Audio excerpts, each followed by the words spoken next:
Bonjour, bienvenue à Buenos Aires, bienvenue dans la Maison Rose, le palais présidentiel, pour une rencontre exclusive avec le président, le nouveau président de la République argentine, Mauricio Macri. Monsieur le Président, merci beaucoup. C'est un plaisir et je vous souhaite également la bienvenue.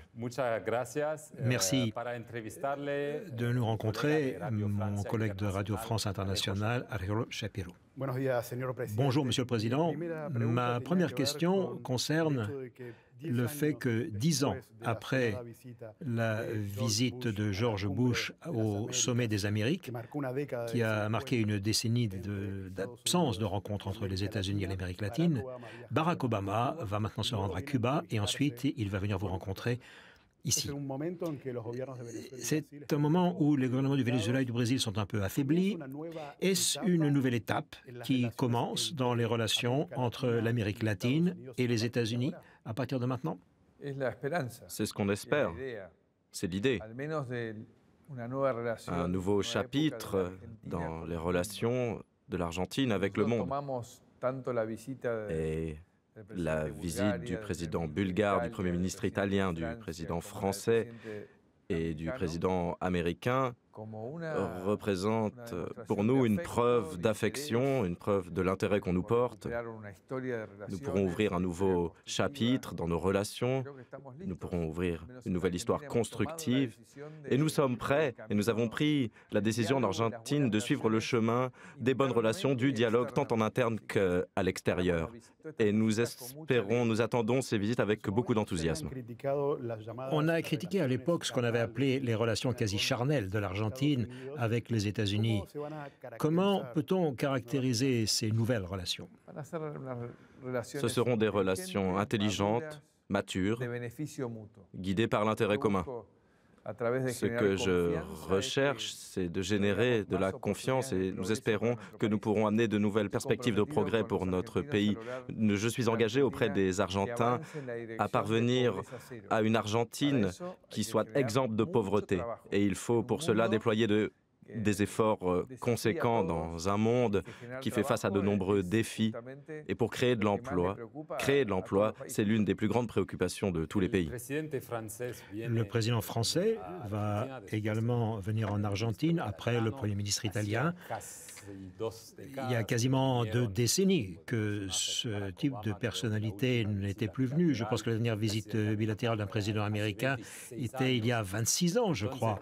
Et donc, ceci montre bien ce que vous disiez, mais de façon très concrète, avec le président français, vous allez signer quelque chose comme 22 accords bilatéraux, mais je suppose que vous allez aussi parler des négociations entre l'Union européenne et le Mercosur.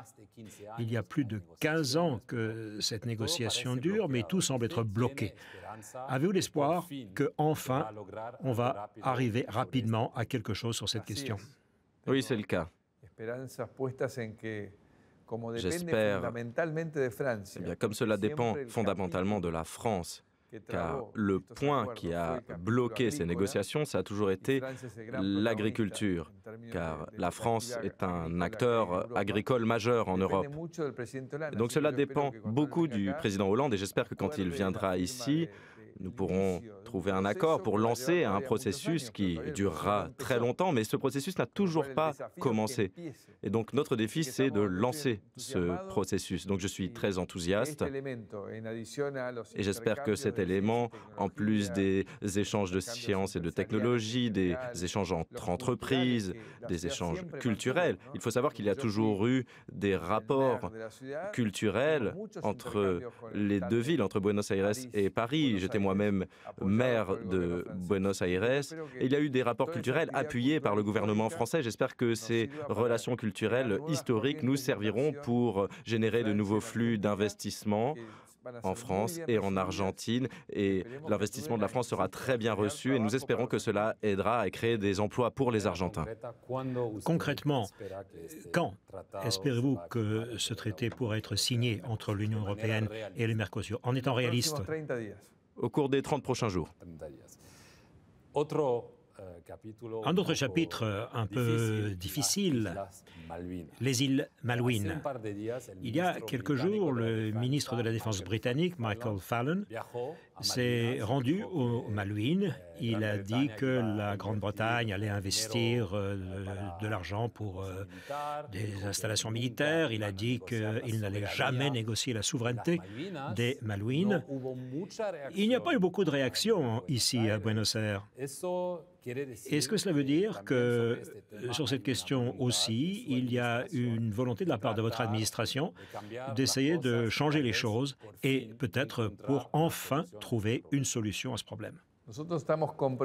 Nous sommes engagés à trouver une solution face à nos revendications qui sont légitimes, selon nous, à partir du dialogue. C'est ce que j'ai proposé au Premier ministre Cameron lors de notre rencontre à Davos. Sans renoncer à nos convictions, nous sommes en mesure de dialoguer et de renouer avec des relations dans d'autres domaines. C'est le cas entre le Royaume-Uni et l'Espagne, avec qui il y a un différend similaire. Vous pensez donc qu'il est possible de trouver une solution Il faudra des discussions qui dureront très longtemps, mais il faut bien commencer. D'ici quelques jours, vous allez rencontrer le pape François. J'aimerais savoir ce que vous attendez de cette rencontre, en sachant que les relations ont été un peu distantes. Je sens qu'il y a de bonnes relations entre nous. Nous avons cohabité déjà ensemble. J'étais maire de Buenos Aires et il était évêque de la ville. Nous avons travaillé ensemble pendant 8 ans. Donc c'est une personne que je connais très bien. Nous avons poursuivi des objectifs concrets. Nous avons travaillé concrètement ensemble. Lorsqu'il a pris ses fonctions, j'ai été le premier à le féliciter. Ensuite, je lui ai rendu visite à une autre occasion, car ma fille voulait le rencontrer. Et c'est une relation faite de respect réciproque. Et j'attends avec beaucoup d'enthousiasme de pouvoir le rencontrer. J'ai beaucoup de respect pour cette personne et je pense qu'il pourra me donner des conseils précieux pour la tâche qui nous attend en Argentine. Et qu'en est-il de toute cette politique interne, ceux qui disent que le pape aide davantage l'opposition en parlant par exemple de Milagro Sala, à qui il aurait envoyé un chapelet, une médaille? Ce sont des interprétations erronées. Et à ce propos, le responsable de l'Université catholique d'Argentine a publié une lettre qui expliquait le pourquoi du chapelet.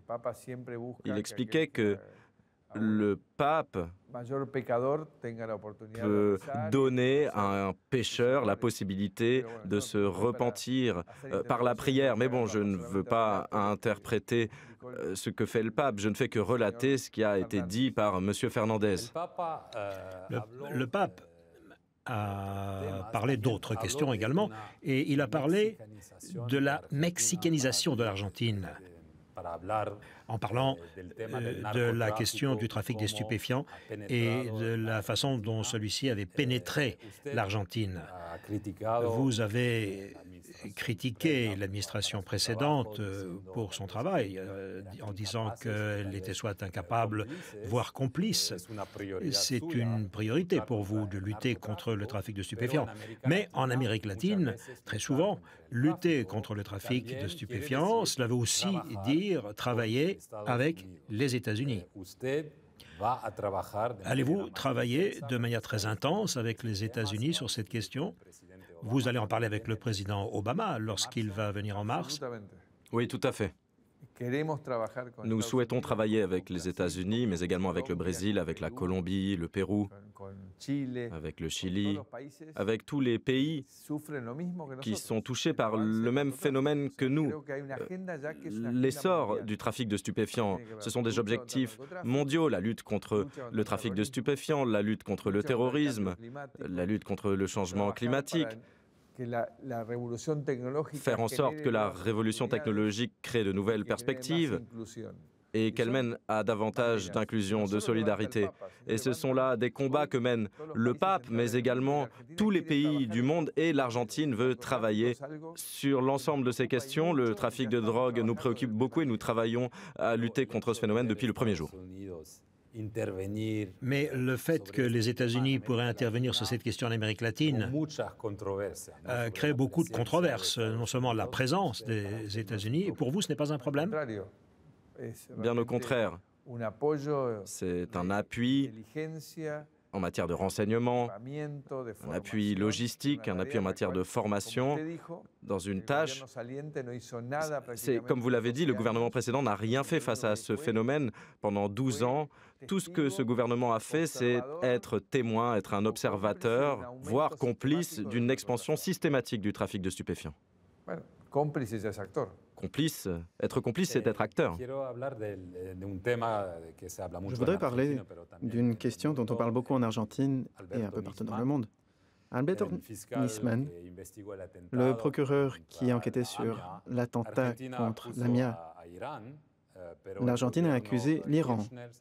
Mais le gouvernement Kirchner a signé un protocole avec l'Iran pour une enquête conjointe.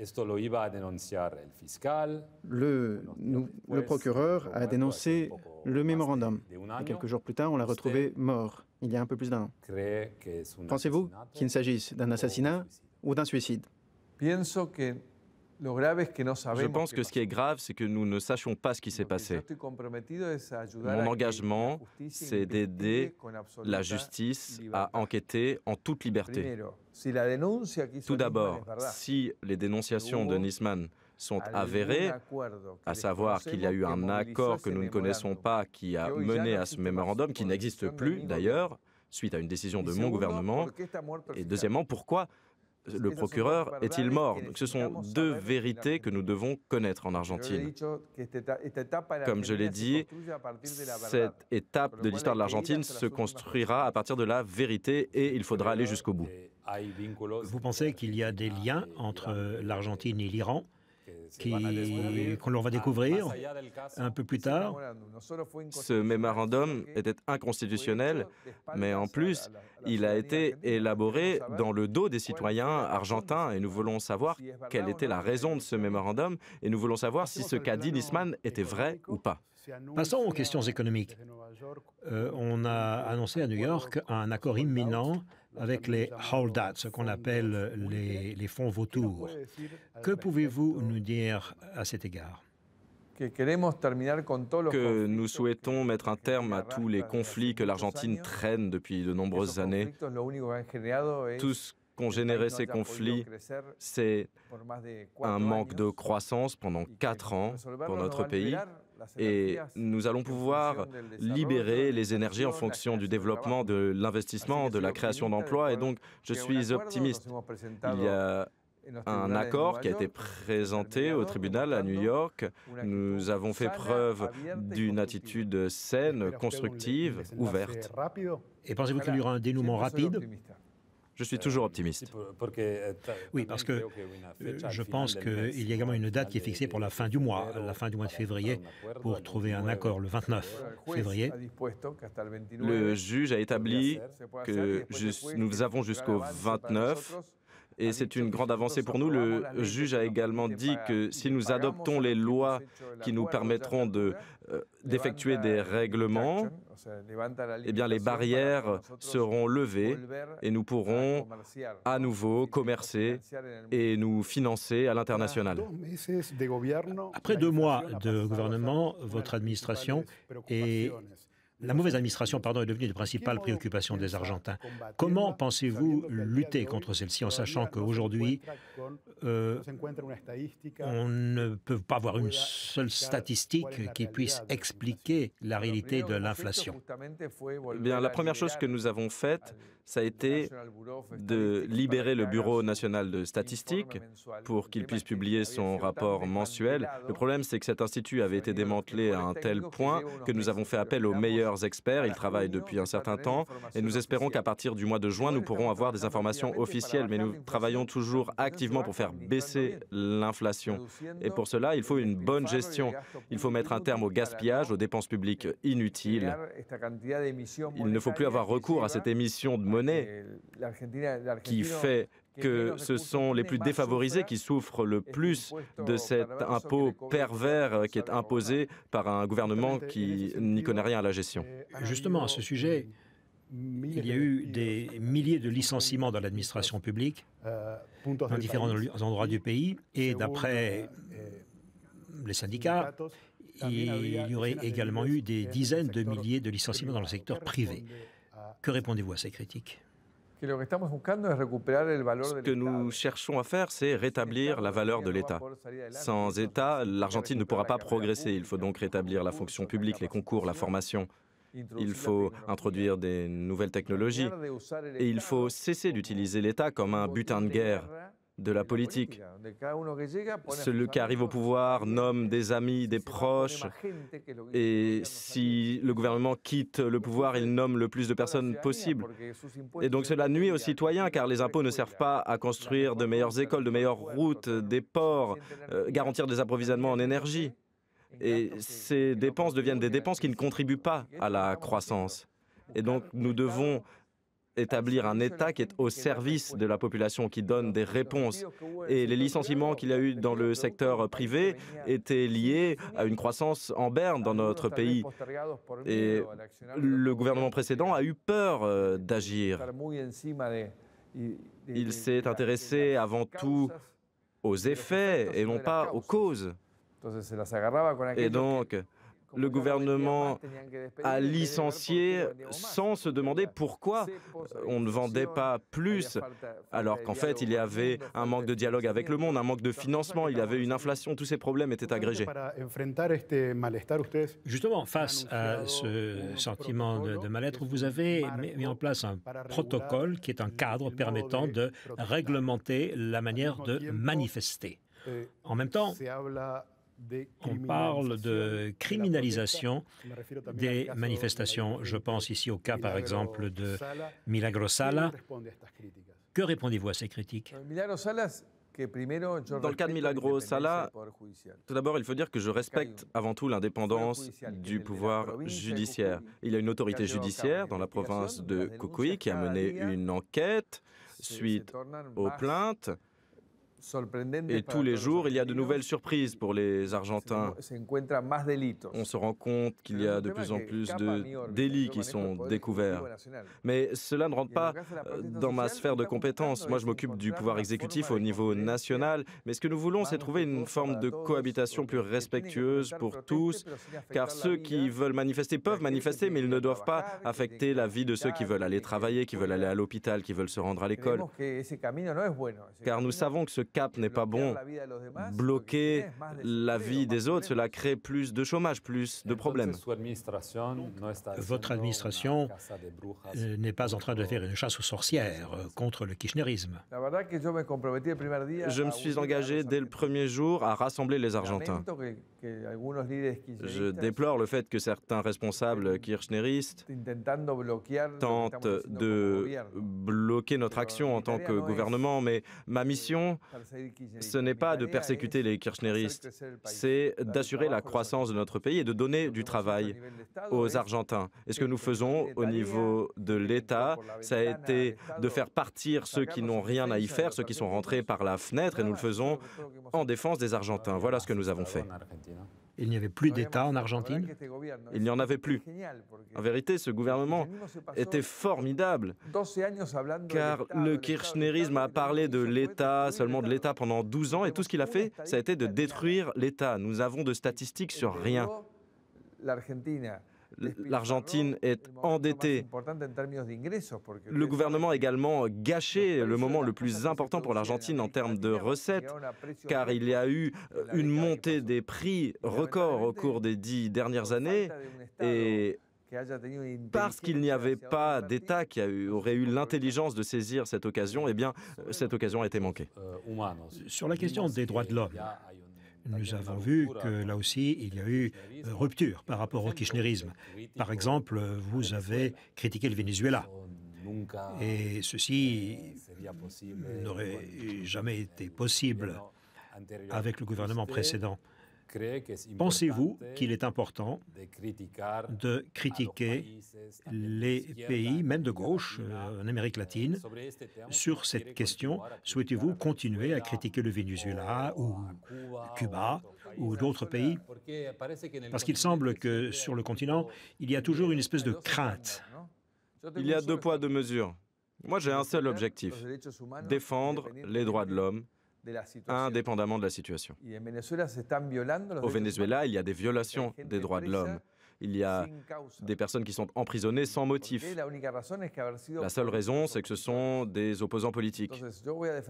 Donc moi, je souhaite les défendre car c'est un engagement que nous avons auprès des Vénézuéliens. Le Venezuela, c'est le pays qui a le plus défendu l'Argentine pendant la période de la dictature militaire. C'est le pays qui a accueilli le plus d'exilés provenant d'Argentine, car tout le monde n'avait pas les moyens de se rendre à Paris. Donc certains se sont rendus au Venezuela et les Vénézuéliens nous ont accueillis à bras ouverts et la communauté vénézuélienne s'est élevée pour défendre nos libertés. Et donc nous avons une dette, nous ne pouvons pas faire la sourde oreille face à ce qui se passe là-bas.